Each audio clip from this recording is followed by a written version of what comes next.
Estamos iniciando hoje a nossa segunda parte do episódio com o tema Consumo Consciente, Resíduos e Impactos Ambientais. Contamos com a presença ainda da professora Viviana Zanca e do professor Fábio Ribeiro.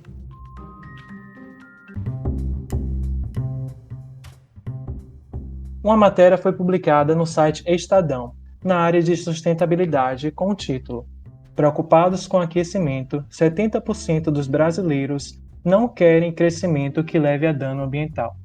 Esses dados foram obtidos pela pesquisa Ibope Inteligência. Pensando na perspectiva da atuação de vocês no painel Salvador de Mudança do Clima, quais as medidas que podem ser adotadas para que se possa ter um crescimento que não impacte o ambiente? Gostaríamos de ouvir um pouco de vocês também sobre a atuação no painel Salvador de Mudança do Clima e quais os resultados que eles têm gerado para a cidade de Salvador. Professor Fábio? Bom, primeiro é pensar na ideia de desenvolvimento e não crescimento. Desenvolvimento está relacionado à própria evolução do ser humano, como se enxerga dentro dos ambientes naturais construídos e como prospera enquanto sociedade e sustentabilidade. Então temos que começar a pensar ações que impactem positivamente o ambiente. E faz parte disso a fontes confiáveis de informação, fortalecer a ciência, o senso crítico, buscar uma sociedade mais justa, equitativa e que nos conecte com a nossa essência e ideal de vida. Temos muitas ações em comum enquanto sociedade, mas isso passa também pelas vivências individuais e o senso de responsabilidade e humanidade. O painel Salvador de Mudança do Clima foi composto com esse propósito de criar uma rede de conhecimento técnico-científico que contribua com soluções de ação e adaptação à mudança do clima na cidade de Salvador. Essa rede de conhecimento técnico-científico trabalha com questões ligadas à mudança climática de forma aplicada a Salvador, mas em uma ampla área de atuação, tanto que é composto por 10 câmaras sistemáticas nas áreas de energia, eventos extremos, gerenciamento costeiro, gestão da água, áreas verdes, inovação para sustentabilidade, mobilidade urbana, resiliência, saúde e resíduos. Então, sempre quando temos um problema a resolver, o primeiro passo é identificar a dimensão e as demais características desse problema, fazer um diagnóstico para que em seguida sejam pensadas as soluções e sempre tentar atuar de forma conjunta. Na Câmara de Resíduos, a qual faço parte, juntamente com a professora Viviana e outros pesquisadores e profissionais que atuam na área, trabalhamos na ótica de objetivos relacionados à cidade de Salvador, que são voltados à construção de uma base de conhecimento sobre a mudança do clima e também pensar formas, estratégias de mitigação e adaptação a essas mudanças. Além disso também, pensar em como ampliar o acesso e a compreensão da sociedade quanto a essas mudanças do clima, trazer esses assuntos à tona, levar para escolas, levar para discussões, e também um objetivo de contribuir com as políticas públicas municipais que estão relacionadas a essa temática.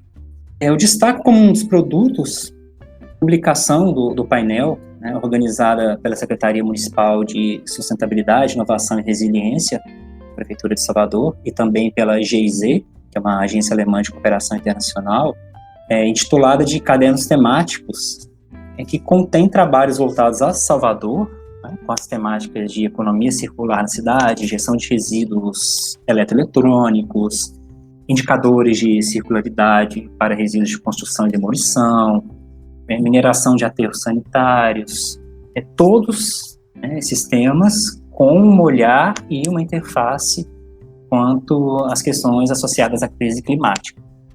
Gostaria de destacar também a construção de uma cadeia de impacto da mudança do clima por meio de um processo participativo das câmaras sistemáticas mediado pela GIZ e com base em uma metodologia painel intergovernamental sobre mudanças climáticas, o IPCC, que busca entender melhor e priorizar os fatores que direcionam a um risco climático associado aos resíduos em Salvador.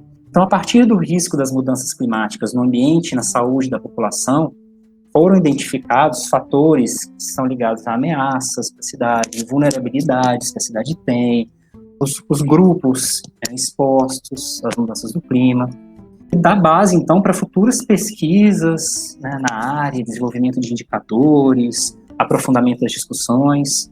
Então, as ações do painel, né, e da Câmara Temática de Resíduos, são esforços contínuos e, recentemente, a gente tem centrado muito as nossas intenções em divulgar o que vem sendo feito, de eventos, congressos, né, escolas, como eu já citei. Inclusive, agradeço a oportunidade de poder fazer tal abordagem através deste podcast. Gostaria de fazer algumas complementações, na verdade, ou pegar alguns pontos que já foram abordados pelo professor Fábio. O painel, né, de mudança do clima de Salvador, ele é uma rede de conhecimento. Então, nós temos integrantes que são voluntários, que participam de diferentes esferas, né? Uma parte participa de instituições de ensino, pesquisa, e um outro grupo é composto por técnicos, por profissionais. Então, o objetivo que o painel tem, portanto, que a Câmara Temática possui, é de produzir conhecimento e divulgar esse conhecimento, tendo como foco ou como ênfase a cidade de Salvador. Então, é importante ressaltar que não existem muitas iniciativas, né, no país como essa, e o que motiva todos nós é porque nós estamos vivendo uma crise climática, já percebendo os efeitos do nosso planeta, e é importante a gente também ter um entendimento de que não é o que está acontecendo somente devido ao desmatamento na Amazônia, que parece que está longe, mas em função de questões de clima, até materiais particulados, ou seja, aquela fumaça negra, né, acaba sendo trazida para o sul do país, como já aconteceu. Enfim, eu queria dizer, mesmo eventos que ocorrem distantes de onde nós moramos, acabam de alguma forma afetando o nosso clima local, não é? E existem situações e questões da própria dinâmica de Salvador, que também acaba afetando a nossa capacidade de resposta nessa crise climática. Então, é um objetivo do painel conhecer, como o professor Fábio colocou, né, através de diagnóstico, essa realidade, e refletir e traduzir essa reflexão em medidas que possam ser tomadas pelos poderes, né, governamentais. Então, na verdade, é gerar conhecimento para subsidiar, por exemplo, a formação de políticas públicas.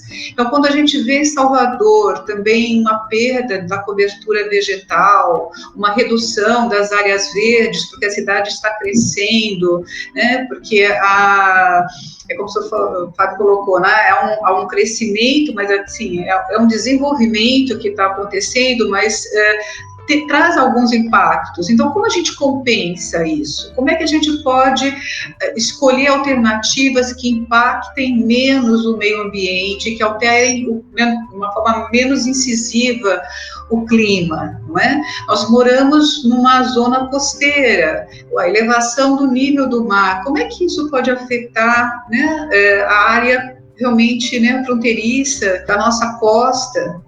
Por outro lado, se a gente altera o clima, começa a ocorrer com maior frequência eventos extremos, então, por exemplo, chuvas mais intensas, né? Como que isso pode criar uma situação mais dramática, por exemplo, nas áreas de riscos que existem em Salvador?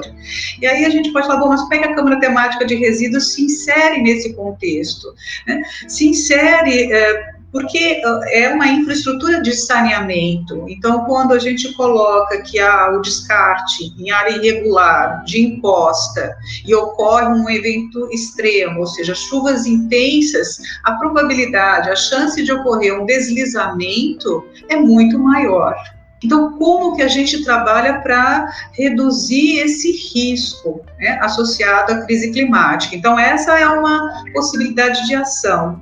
Por outro lado, é também estudar o crescimento, a ocupação da cidade para poder dar maior resiliência, né? Fortalecer pontos fracos que existem dentro da área urbana, de modo que a gente possa ter uma maior resistência, né, quando ocorrer determinados eventos extremos. Então, Salvador é uma cidade que, por ter, né, uma costa muito extensa, nós temos uma população ainda muito que enfrenta dificuldades, né, econômicas, com uma renda financeira baixa, tudo isso cria cenários, condições em que, se a gente não buscar se organizar, se proteger com antecedência, os desastres que podem surgir daí podem ser muito prejudiciais, né? Pode ter perda de vidas humanas, enfim. Realmente um cenário que a gente está tentando, né, criar conhecimento, refletir, disseminar essas informações junto à população, junto a técnicos, a profissionais, enfim, para que a gente tenha, né, alguma forma de ter uma reação, uma resposta mais adequada ao que a gente já está enfrentando enquanto planeta e também enquanto município, né, cidade de Salvador. Só para complementar, acho que a professora Viviane exemplificou muito bem a questão, mostrando que os impactos da mudança climática estão mais próximos da gente do que a gente imagina. Ela trouxe diversos reflexos no dia a dia. A própria composição, né, do painel em diferentes câmaras temáticas é justamente para conseguir dar uma abordagem maior e pensar que as soluções que são formuladas, que são planejadas, discutidas, elas demandam de esforços conjuntos de diferentes áreas para resolver, visto a complexidade das mudanças climáticas e a abrangência disso também.